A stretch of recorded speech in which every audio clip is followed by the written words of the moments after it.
Beaming out across the galaxy, this is where conspiracy on the wild side meets the perspective of a lifetime. This is the Free Zone with your host, Freeman.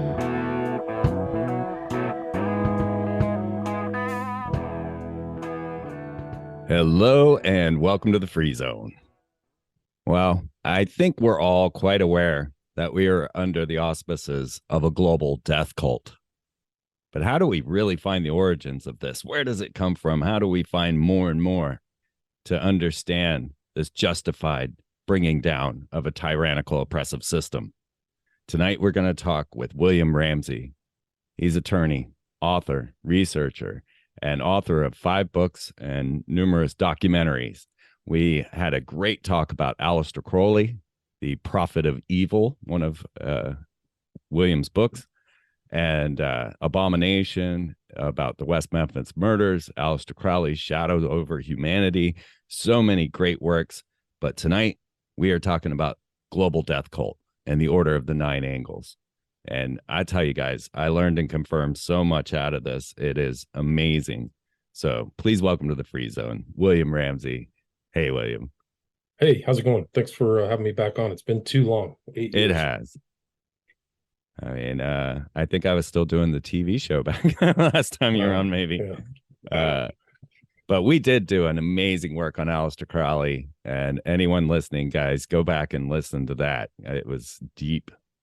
I don't think anyone, I mean, you go so deep into these things. I think I know things about the occult. I think I know things about secret orders, and I've been to Mason temples and going places. And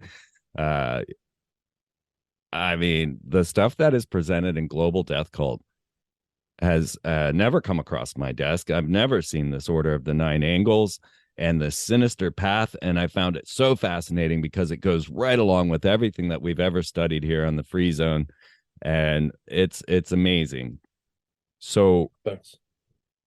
What I really started with in this book was the what is justified in bringing down this tyrannical, oppressive system. It's amazing how satanic our policies and politics have become, or have been, if you really look into it, and how this is used then to justify extremist actions on occult groups and Satanists that believe that they are using this to bring down a tyrannical, oppressive system. And it's leading into alt-right extremism being the number one terrorist threat in America. It's astounding when you don't really see an alt-right white supremacist extremist takeover. We see a takeover from more like Klaus Schwab and a Jew that was collecting property for the Nazis. And yeah, so please let's dig into Global Death Cult, because I tell you, it blew my mind. Well, I didn't know a lot of this information either, so it was kind of a journey for me. Like, I was researching this spate of killings of young men all around the country, and somebody reached out to me and said, hey, there might be a group that might be involved in this, the Order of Nine Angles. I said, I've never heard of them. So then I did a show with a guy by the name of Igor Sarsky, and I just realized, wow, this is amazing. So these guys are talking about some kind of long-term overthrow for a galactic empire, a 300-year plan, and they're talking about selecting a victim, or what they call an Opfer, or a German name, as a means to go up the kind of septenary way, or the sevenfold path that they have. And so it kind of fit in that their ideas are secret, but also very lethal. And so I really wanted to research and get into that. So that's kind of the outcome, is this book, and realizing that these ideas, because of the internet and the ease of communication and travel, these ideas have gone from kind of a small person on the far right in England to being disseminated all over the world. So that's the title of the book, The Global Death Cult. Yeah, absolutely. It definitely changed things when you had to do newsletters, mail everything out, to having an open platform on the internet and being able to disseminate all this information. I mean, this sinister path of the Order of Nine Angles isn't an ancient order. This is not something that goes back to even the 1800s, or, like with Theosophy or Crowley's AA in the 1900s. This is far more recent, right? Absolutely. I mean, it's really post-war. Came out of the far right in England, this character by the name of David Myatt, but he built upon his knowledge of Crowley and other occult orders and chaos magic and integrated it into this new group. And it's interesting, you're talking about these newsletters. That's really the way it started. This group would sell its documents, pamphlets through post office boxes, pre-internet, and it was kind of a very small operation back then. Now the corpus of the Order of Nine Angles is like 10,000 pages of work, as more people have added to its ideas. But originally it just was this kind of small type of thing, but then it's just grown, and new outer heads of the order, and more of these cells, what they would call Nexians, are all around the world, really. And some are predominant here, and some of those Nexians have influenced the far right in the United States. And that's why I included Atomwaffen, where some of these ideas of the Order of Nine Angles through the sinister tradition have influenced them. So these are kind of far right ideas, racist ideas, anti-Christian ideas, very much kind of carrying on Hitler's tradition. Like, they actually reformed the kind of Christian dating system to the birth of Adolf Hitler in 1889. So the year of Fayen, or the year of victory, is supposedly when Hitler was born. So it's a weird kind of mix of far right ideas, occultism, and this striving, this kind of post World War II striving for kind of a far right ideal society. Yeah, you find as they're pushing for this National Socialism, as he's trying to find recruits and people to come into this, that they're not really all that motivated. It seemed like it was kind of difficult for him to really push the National Socialism aspect of this, get people excited and find some format in this. So it seemed like he turned more to the occult instead of the political. Did you see that? I think you're absolutely right. I think he was a frustrated politician. I think he tried to get in. There were these other Nazis in England, Martin Webster, Eddie Morrison, Colin Jordan, maybe the most well-known. He was actually, there's a picture of him shaking hands with Rockwell, who was in the U.S., so they knew each other. But yeah, they got, only at one point, they got I think the National Front got 11% of the vote one year, but then they were kind of, there was a lot of infighting, and they became less popular. And so nobody really got the bug for this kind of National Socialist movement in England. But yeah, so I think the occultism was much more successful than their political aspirations. And I think that the ONA really has permeated this occult movement. So there's a lot more people who are occultists who are aware of their doctrines than really a lot. I think the public knew, or certainly I knew, but it's gone all the way up to like, you can see some of these ideas are really in modern culture, really, with some of these bands and things like that. There's one band in England that's well known called Bring Me the Horizon, who talks about some of these ideas. So it goes all the way up to the present day in a culture. Yeah, really remarkable. Yeah, they're definitely putting this in there. It's fascinating to see the debates that they would have with Aquino and the ideas of Satanism, where the Order of the Nine Angles has tried to commit to the fact that they are far more sinister than the Church of Satan or any of the type of high ceremonial magic Satanists, that these guys are actually deep into this mindset of bringing out this new breed of warrior explorer. And, their sinister culling is far more superior than what the Satanists have done. It seemed like there was a lot of battles like L. Ron Hubbard and Crowley between Myatt and Aquino. Yeah, I would totally agree with that. I think that they were kind of sniping at each other. And like, I think Myatt was saying to Aquino in these missives that pretty much can be confirmed that Myatt was writing them, but they were the orders, pamphlets of Stephen Brown, or the Satanic letters of Stephen Brown. And it's really interesting that they took the time to really correspond with each other and compare notes. But yeah, you're right. I think that Myatt was much more vicious. Like I'm outwardly saying that we're going to kill, and you aren't. Myatt seemed to think that Aquino had something secret within his group that they were killing, but Myatt was saying that is a core part of our order, is that we are going to cull the people. Yeah. Yeah, these guys are saying, well, we'll sacrifice all happiness. We'll sacrifice our personal lives for this future ideal, and that all of our actions are justified in the satanic belief.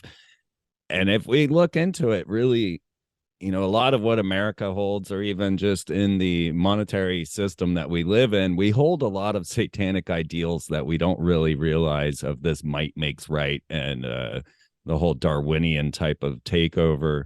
So these guys believe that there's no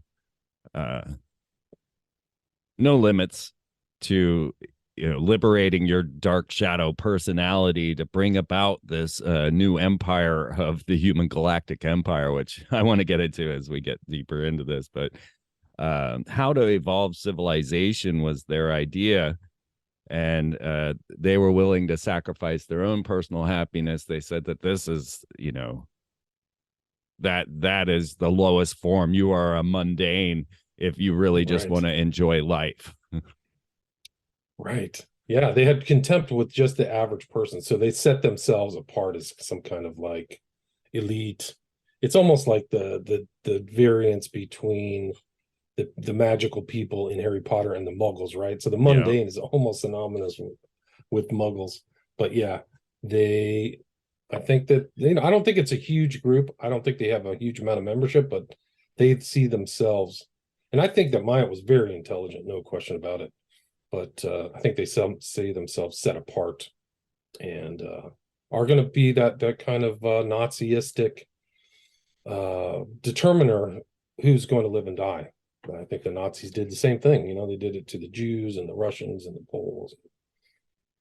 So I think that the Order of Nine Angles is right in line with kind of National Socialist outlook.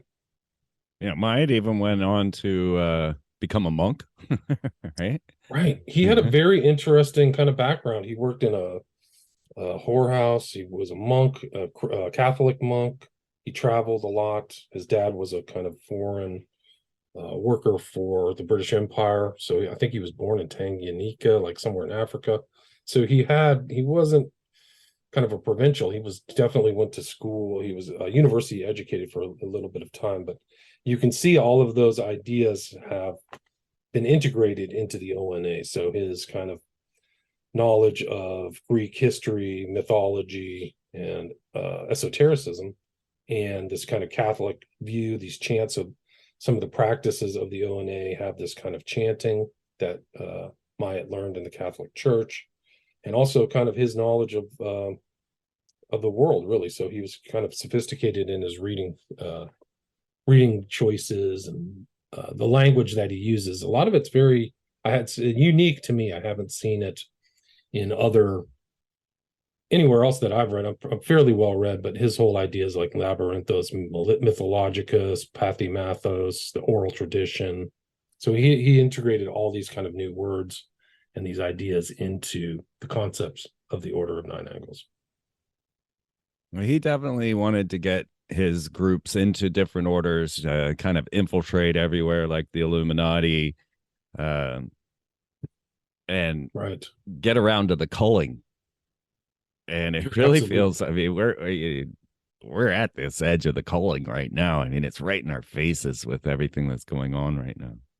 I totally believe that. Yeah. But he called those infiltration things insight roles. So he got insight he still maintained his Satanism, but he got insight into things by being a thief. He was actually like a cat burglar.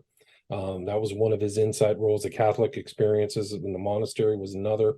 And then he did some strange thing that a lot of people can't key into. Well, he became a radical Muslim. So he changed his name. He became a radical Muslim. But according to ONA, concepts, that's just another insight role, because he became the kind of Muslim who bombs people and is very aggressive. So he was still maintaining the ethos of the Order of Nine Angles. He just changed kind of his outer, camouflage, so to speak. Well, they And call that insight shape roles- shifting, right? Right. So that's another thing. Shape shifting is another ideal or concept that they have. And it's hard to state how much of this ideology goes into the followers, just like any other kind of religion or cult, but very sophisticated ideas. And these insight roles, that concept, I think, has come to the US. So you saw a lot of these Atomwaffen members trying to get training in the US military or National Guard or something like that. So you can kind of see that concept within the far right here of trying to learn these things and get into the powerful positions. I think is interesting. And I don't know the full breadth of how much of the ONA, like some of these politicians, are they ONA? I don't know. I wouldn't know that. It's never really been public, but they keep their membership very closely tight. Like there's not a lot of people professing like, hey, I'm an ONA member.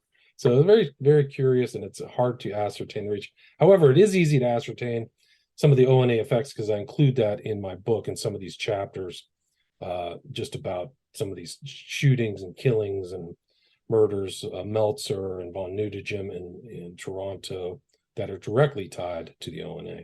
Like one guy, this Meltzer, I think he ended up at the same penitentiary or jail as Jeffrey Epstein and Ghislaine Maxwell, but he tried to set his military group, I think I forgot what it was, somewhere in Italy. He was trying to set him up to be killed and contacting the ONA.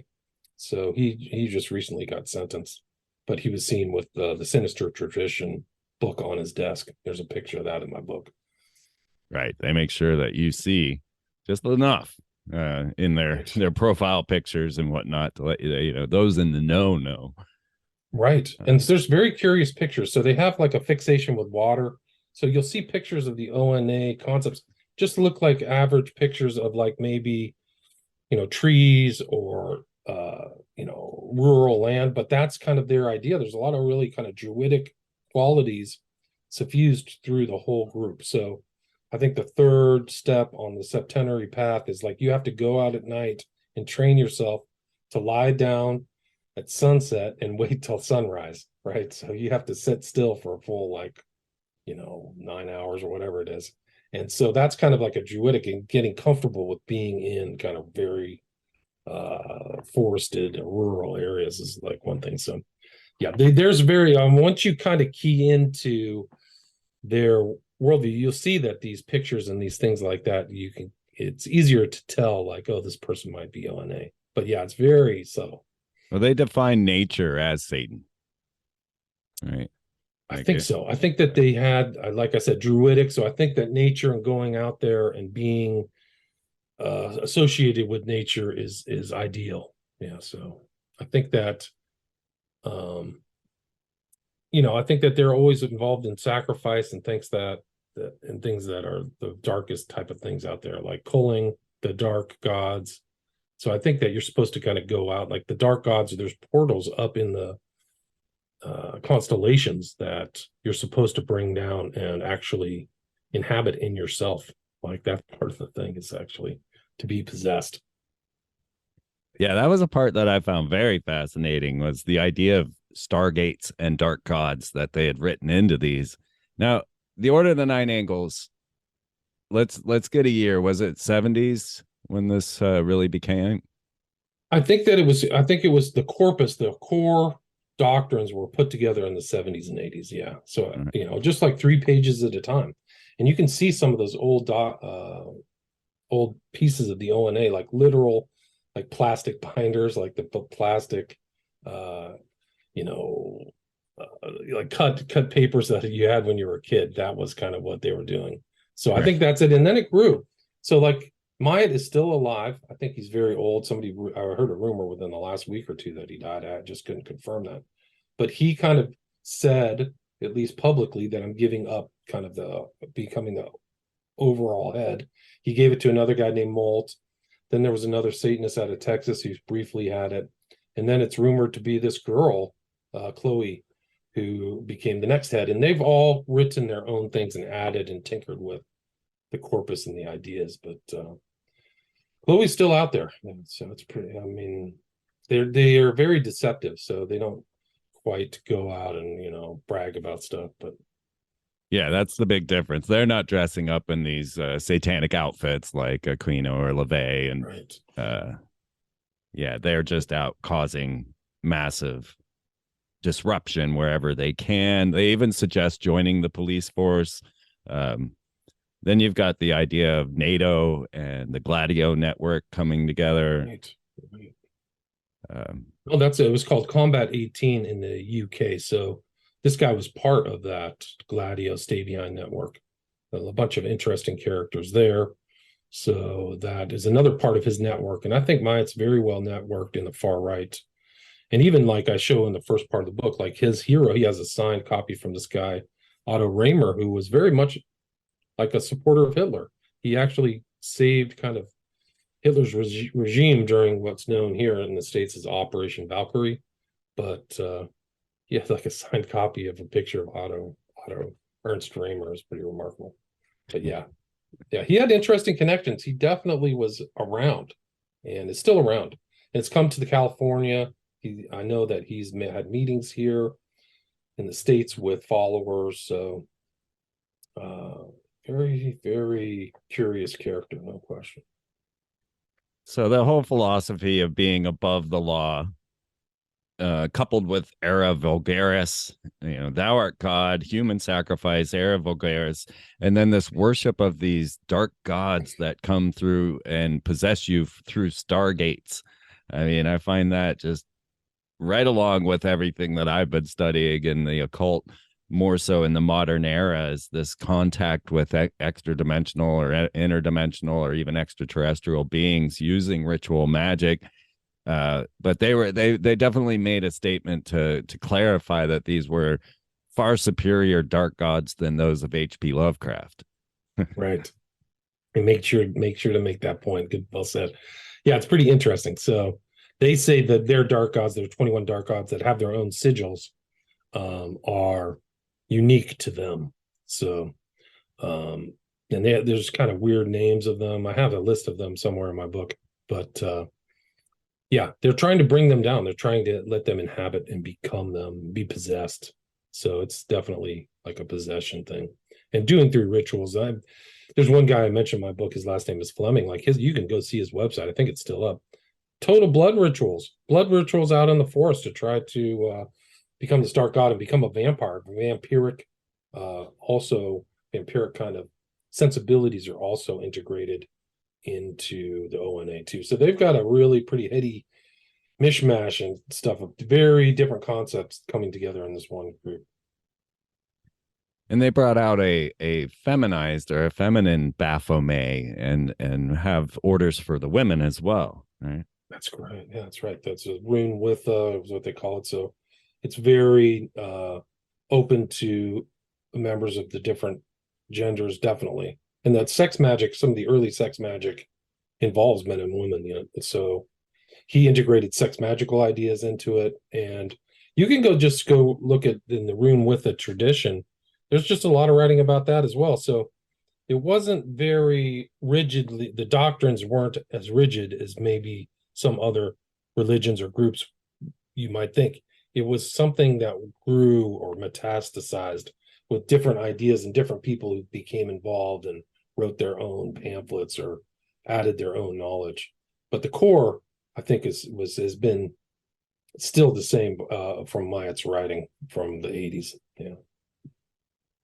Well, socially, we can really see where we are entering some sort of satanic network that is just pulling up the shadow personality of people all over the planet. I mean, from the riots, from everything that we're seeing, up to even Fauci and those culling the population, gain of function, or through vaccines, however you want to look at this. But they're definitely, yeah. We're looking at this satanic rise right now, where but it really has to do with liberating that shadow personality, which was one of the main tenets of the Order of Nine Angles. Absolutely. I think they're very dark-sided. I think their psychology is sophisticated as well. So I think that that's what they're trying to kind of bore into, is the kind of darker view, human views, but and carry on the kind of Nazi tradition of murder and racism and so the arrogance of the Germans. They were the master race, right? And these other people will serve us. So I think all that stuff is wrapped into, and the anti-Christianism. So the Nazis definitely were not Christians, and wanted to get rid of the Christian church. And I think that's same kind of what the ONA calls Nazarenes. They had their contempt for Nazarenes and the Savior and things like that, or Homo hubris, or the Hubriati. They have just contempt for them. And you can see that kind of idea. I mean, think about just the ideas of this coming across and just infecting one person who you don't know who this person is. And they have these kind of I would almost call it fable writing, where you can learn how to like conduct murders and how to, give something to the dark gods through water. And I include those in my book as well. But yeah, I think that dark spirit is definitely trying to be increased through the ONA. Definitely wants that to be increased, to that dark spirit in the psychosphere for sure. Yeah, they got to be cheering right now. Yeah, I think so. It was fascinating to read about their culling techniques and the who they would choose as their opfers in their human sacrifices, because it really looks like what would go on in the world right now, where if you're supporting this satanic rise that I believe I see happening in the world right now, that those are actually the first people they turn on, is the ones that help them get to this power. It seemed like they had a nice list of traits necessary. They didn't just sacrifice anyone. You had to be proven to be a worthy sacrifice, and usually it was by helping them. Interesting. Yeah. No, I think that they had some kind of moral judgment about who they're going to get rid of. There's no question about it. Or groups. They're supposed groups. I think that the Nazarenes were one group they wanted to get rid of. So, and individuals and things like that. And I think, it's not all this is just the information I could get public. I mean, I think that there is an oral tradition, AURAL tradition with the ONA, of things that, and I know that exist within Crowley as well, the OTO, things that they talk about that aren't written down. But I do think that there's just so much writing about who they will get rid of and what's the benefit, right? So like if there's a journalist that's causing problems, get rid of him. That'll advance our way. Things that are in our way politically. So there's a lot of talking about who they want to get rid of. But you have to like get rid of, to go up somebody who's like the 4th or 5th level of the ONA's septenary way. That means that they've conducted a sacrifice, an opt for sacrifice. It's incredible. Wow. Yeah, and it's not random killing, guys. It's them definitely testing you. They want to test you, and they want to find out whether or not you're worthy of sacrifice. And it's not like they just kill those that they feel are meek or meager or anything. You've got to show your own willingness to be the sacrifice, or not really willingness, but the traits of a traitor, I just found it very fascinating how much effort they put into selecting who they would sacrifice and who deserved to die. Right. No, it is remarkable. And I think it was like, if you're arrogant, if you, this test, if you came out feeling that, if they thought that you were less than, you had low character or something like that, then you were the perfect person to get rid of. You were the first, human culling in action. You would be ideal. So, that's weird. And it's weird how it ties into kind of what's happening with the smiley face killings, where these young men are out there. There's an over proportion of them who are Christians, and also that they're usually out at bars. So maybe that's like an environment where somebody who was thinking like on ONA terms would see somebody acting drunk or being too loud or being a slob or something, and then they're like, okay, that's the person we're going to off tonight. We're going to ritually drown them and throw them in a river, because they believe in this kind of typhonic worldview. There's this. The trident to them is also important. There's something called the tricycle, which is also very dark kind of symbol. That's a more recent element of the ONA, but it's the idea that this there's gods in the water underworld that need to be placated, sacrificed to, but also it's the old kind of battle between the lesser gods and the gods up on Olympus, right? So there could be that same kind of thing today where they're warring against the living god and their dark gods are underneath the water or something like that. It is interesting, like the fourth version of Stranger Things included kind of a portal at the bottom of a deep river. So I was like, oh, that sounds just like the ONA. So maybe they started reading something like that. You can find that in the rituals of the Church of Satan as well.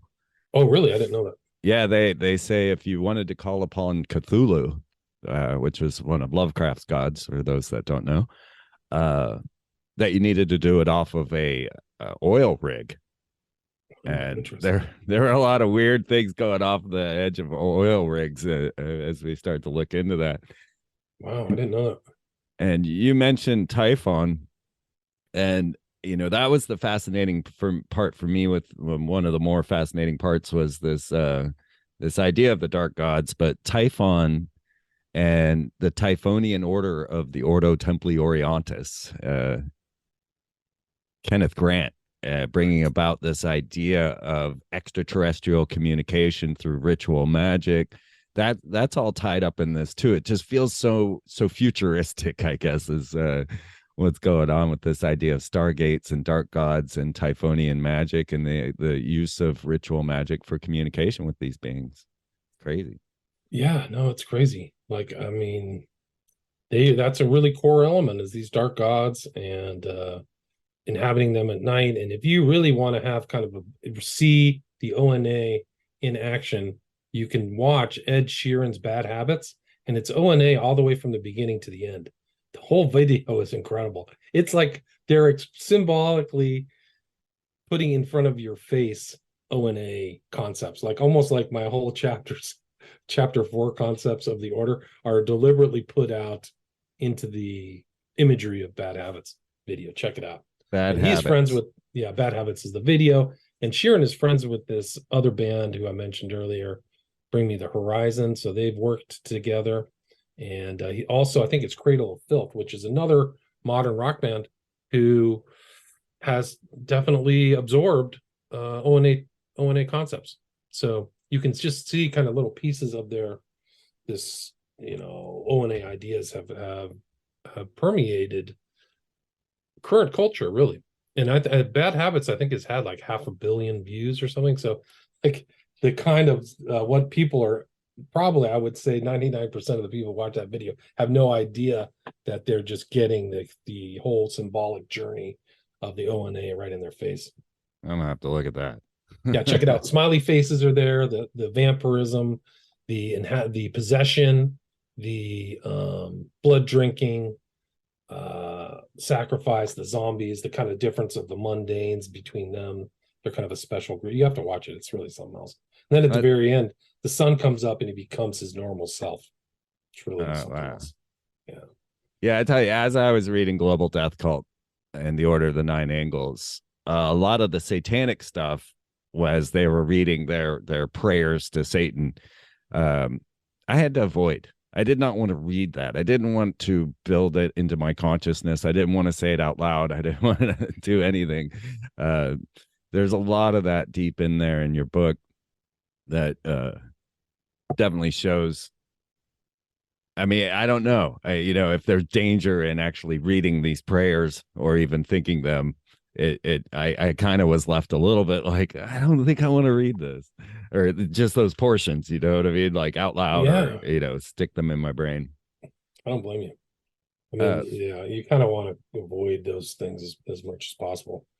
I just put them in there just so people know that there's like a prayer book, just to let people get the idea that if you're involved in this group, like, these are very dangerous people, in my opinion. So let's talk a little bit about the smiley face killers, because I didn't bring that in and I didn't make it to that portion. And I'm very curious. Of course, we had the Watchmen, which is the first one that stands out in my brain with Alan Moore And the idea of the smiley face killer, the first thing I see is that smiley face button falling to the ground and the Watchman dripping in blood. You know, Right. No, it's very important because he's also a magician, and that becomes kind of like this symbol that's passed all around the world. Really, it's a sigil, and as a magical representation, I think he very successfully got that symbol out. And what that symbol represents is this kind of like smiling through tragedy, and it's associated with these deaths. And two separate researchers kind of came up with the name smiley face killers. It was a guy named Gannon out of New York City, and then Gilbertson. And so they kind of came together and coined the term smiley face killers. They noticed that there was a correlation between these young men going out and disappearing at night and later to be found in water. And sometimes they were these, where these occurrences happened, there was a smiley face. So they got the coin, and it's still going on to this day. I just did a show with a researcher last week, Jim Smith, about the smiley face killings, because there's definitely more killings going on in hot spots, really Houston, Chicago, of this phenomenon of people either being stalked and kept. And so I made my first documentary about that, and the title is The Smiley Face Killers, Who Was Abducting, Torturing, and Murdering College-Age Men in the US and UK. That was 2017. And then my second one is The Smiley Face Killers, The Global Slaughter Continues, and that was over COVID, and that was 2021. But it just goes in, I probably have studied 120, 140 cases. And the smiley faces really suffused the culture. There's smiley face all over the place in art and music videos and clothing and things like that. So it's very successfully been disseminated all around the world, and it represents kind of the rise of the magic age. So there's definitely an esoteric element to it. There's a superficial one of just a smiling person, but it goes all the way back through. There's actually an association between the ONA that I found and that symbol, and it goes through Alan Moore, like you said, but it goes back to the kind of rise of the acid house music in the UK, and still around today. People are smashing, Machine Gun Kelly has like a smiley face. So some of these people in common culture are deliberately wearing it, and it ties to like the Psychic TV or Topi, Temple of Psychic Youth, and Genesis P. Orge. So it's all over the place. Well, we definitely saw the introduction of this magic from Alan Moore with all of the patriots running around in their Guy Fawkes masks and worshiping the fall guy and pretty much making themselves the fall guy. So guys listening, if you don't realize, how much influence this has, then just look at how many people ran around in that Guy Fawkes mask without ever even knowing about Guy Fawkes or the back history of the story from V for Vendetta, going back to Crowley's magic, going back to all of it. If you actually read the graphic novel, you'll see clearly that, Alan Moore venerates Crowley through this whole thing. And V really is a representation of Crowley and all of that. He has Crowley's motto on his mirror. Right. The triple V, right? That's from Crowley, VVVV. Yeah, it was 5V. It was a statement in Latin that I don't know the words to. But that's what something like, if in this name I conquer or something like that. Right. Yeah, if you were to look at the graphic novel and not the movie of V for Vendetta, you definitely see far more Crowleyism in the graphic novel than you find in the movie. And I have a feeling that's why he kind of removed himself from the titles and everything in the movie, is they didn't cover the movie. I mean, in the graphic novel, the police officer's actually tripping on acid when he goes to find V. Wow. There's a lot more going on in the graphic novel than happens in the movie. And then the veneration of Crowley is all throughout the book. I didn't know that. I mean, there is like they say, he says, do what thou wilt, right? Yes. Yeah. And it's also the smiley is a chaos symbol as well. So it has these deep meanings. It really does. I mean, a lot of people just look at it, like I said, superficially, but it's really something else. Smiley face.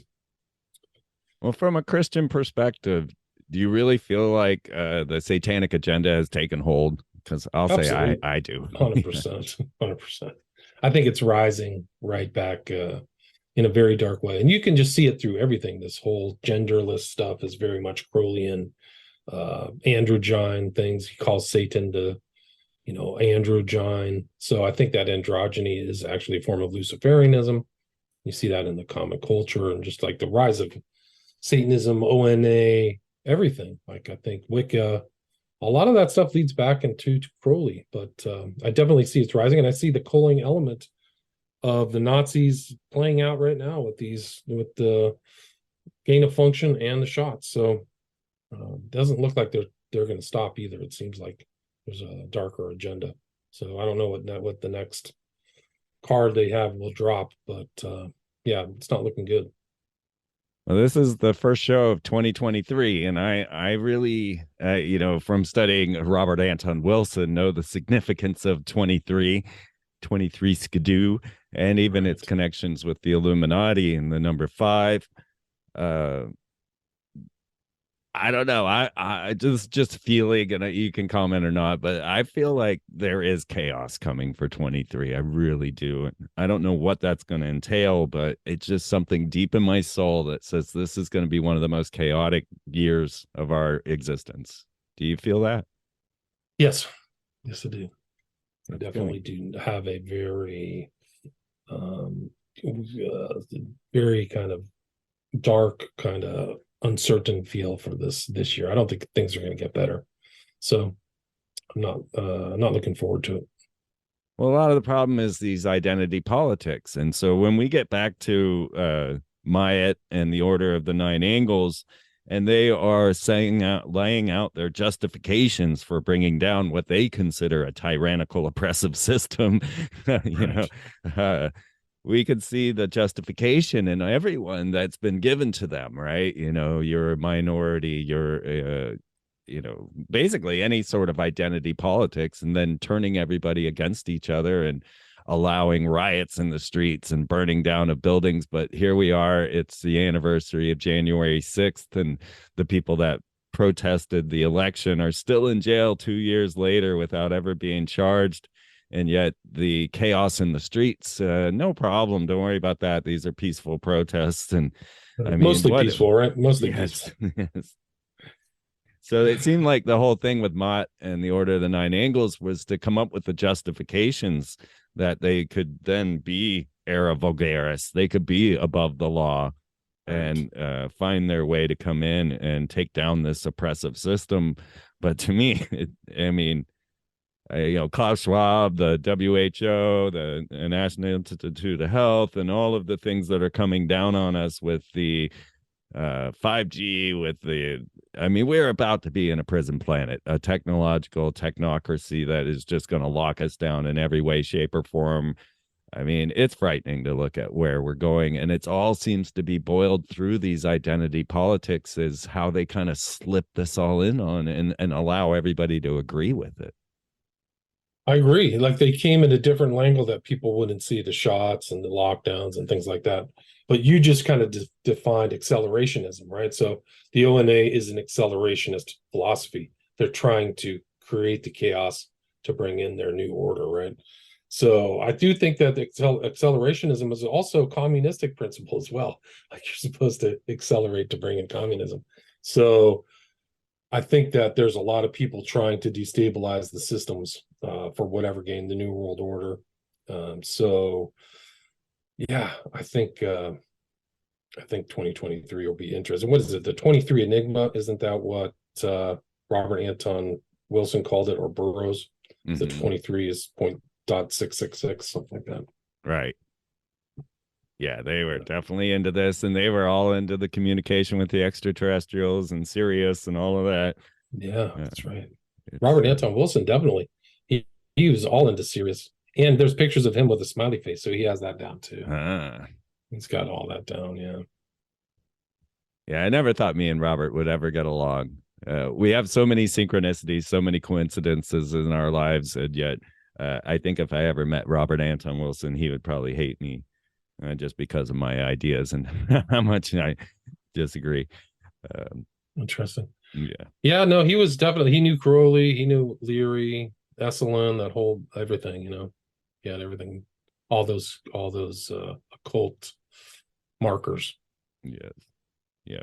Absolutely. I found him a fascinating character. I definitely I've read most everything Robert Anton Wilson wrote, and finding all these bizarre connections between his life and mine is kind of, I feel like I'm kind of on the outside of a lot of these things. Like just a random anecdote, sorry, but like I reversed the Merry Pranksters trip, and I didn't mean to do that, but in 2012 I got a school bus and I decided to take it around the United States for 2012, kind of be the Woody Harrelson and broadcast 2012 live to everyone. And I just followed a path of emails that people, hey, bring your big stupid bus to my house and park it here for 3 days till the cops come, because that's what happened every time we parked the bus somewhere. Oh, wow. It couldn't last longer than 3 days in any neighborhood.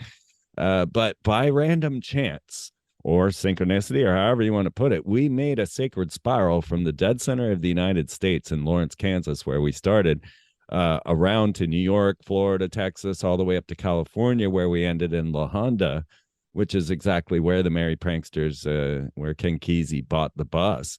So I literally reversed the Merry Prankster trip and went everywhere they went without knowing that, until I was done, and I kind of pieced it all together and realized, wow, I just reversed the Merry Pranksters. That's amazing. So maybe I had a little magical effect on people. I don't know. I don't practice magic, but sometimes I might actually do it. That's incredible. And they were very much in the culture creation, Kesey and all those guys, right?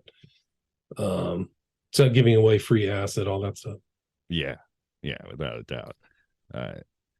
It changed the world. It changed everything, and now here we are, and we're seeing the results of these type of identity politics. We're seeing what's happening with really transitioning transhumans into it's all goes together, this idea that there are no genders, therefore you could be a transhumanist, you could take on all these changes to your genetics, and it doesn't matter.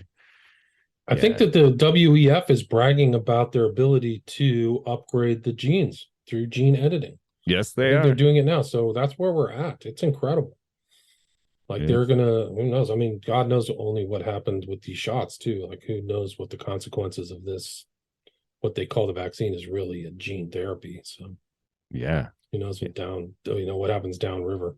That's why I'm always telling people, glow in the dark pigs produce glow in the dark pigs. This goes down through the genetics. Right. Maybe they know. Maybe the people who administered the shots know the consequences. But we're in a science fiction novel. There's no question about it. Oh, yeah.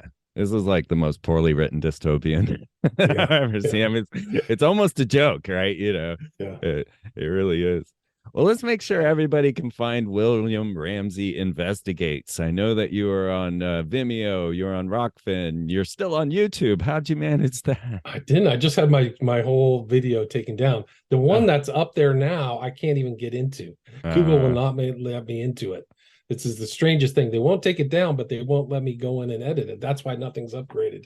So it's kind of weirdest predicament. They've taken down 3 things, but the good news is that podcasts are still uncensored. So you can listen to my podcast, William Ramsey Investigates. I have over 800 episodes now. And then I have my 5 documentaries are on Vimeo, and my books you can find at my website, William Ramsey Investigates, or you can just buy them from Amazon, including Global Death Cult. Yes. And we will have the links for all of that right here in the show notes for you folks, so that you can get deep into this. Because I tell you, I learned and I confirmed so much through Global Death Cult. And we may never even see the signs of the Order of 9 Angles and understand where they are. But when you see the tenets, when you understand the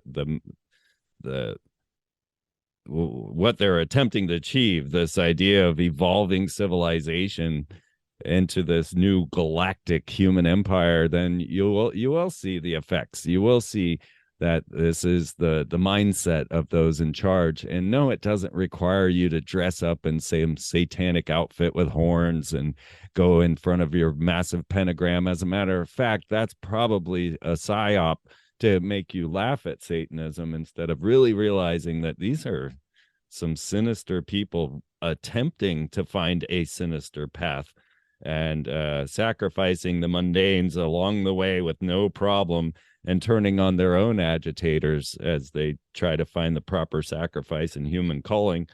But this empire of a new breed of warrior explorers definitely coming up out of the Nazi set, but moving into this human galactic empire. That I guess is part of the thing that I find the most fascinating, is the future aspect of what they're talking about in the Order of the Nine Angles of the Stargates and the galactic human galacticus, did they call it? Right. Yeah, that's right. Homo galacticus. Yeah. Yeah, through aeonic change, right? So they're not thinking on smaller terms like I just want to overthrow this government. They want a whole new aeon. Yes. Much like Crowley. The era vulgaris. Yeah. EV. Well, William, thank you so much for returning with us and sharing this, because boy, we wouldn't find, and you go so deep and you definitely cover all the angles, pun intended. Like when we covered Crowley in our last broadcast, and it was so deep. I don't think anyone's ever covered Crowley. So guys, go back and listen to our past shows and check it out, because there's so much deep work going on there with William. He goes far with all of this and gets the information to you. And go to WilliamRamseyInvestigates.com. Is that still? That's correct. Yes. Yeah. And of course, we'll have all the video links and everything here for you to get that all together. So any final thoughts that you might want to share with the audience? Yeah, well, just like there's other things in the book. This crazy Asian woman Nazi, her name was Suvanarath. You can read about her. Also, James Mason and his affection for Charles Manson, which a lot of people wouldn't think, but the far right in the U.S., at least Atomwaffen, had a real affinity for Charles Manson. So he pops up in the book. But it's great to be with you again, and thanks for having me on. Thanks. Yes, you're very welcome. And if I could do a little bit of promotion with you guys, I'll tell you, I've been using my AquaCure. Eagle-research.life is the website, eagle-research.life. And if you use promo code Freeman, you get $500 off the $2,500 price. But I tell you guys, this thing is astounding. I've been using the AquaCure now for about a week. I do 5-minute, 3 5-minute sessions with it a day, just to start warming myself into this breathing hydrogen. And I tell you guys, I mean, I can taste things so much more now. It's incredible. I'm blown away. I've been waiting to see what the effects are of this, and this is just the beginning. So I've only been doing it now for a week, and already flavors are so much more dramatic to me. I had no idea. I had lost taste that much until now. And I don't know. This is just the first side effects that I'm seeing in the positive. So I want to let you guys all know, please go out and check out the AquaCure, and the links are here for you with the Freeman promo code. Take that money off and get this thing, man. And I've been putting it on my plants. I've been using it in all the different ways. It's a fascinating and amazing system. And of course, let's all give love to Steve Mercer, associate producer here. Steve, for keeping this ball rolling. We're going to get this 2023 thing going for you guys like no other business. We have some great shows coming up with for you, and just, we've been working really hard behind the scenes to make this an amazing year for all of you. And now we're going to flash back to a little question that Mark Passio and I had asking, are you a Satanist? So members, stay tuned. We'll be right back with that. William, thank you so much for coming back on, and I look forward to being on your program. Cool. We'll get that going. Likewise. Yeah. No, I want to hear more about aliens from hell. Sounds like something that I'd be interested in for sure. Absolutely. Oh my God, so much fascinating stuff going on. So many thrills and chills. Just wild stuff that no one's really even looking into, and I don't know why. So I look forward to sharing that with you. Cool, man. Talk to you soon. All right. We're going to move this on over into the members section, asking that question, are you a Satanist? Yeah, only an ex-Satanist could tell you for sure. So we're going to be talking with Mark Passio in this rebroadcast. So thank you all so much. and we will see you next week.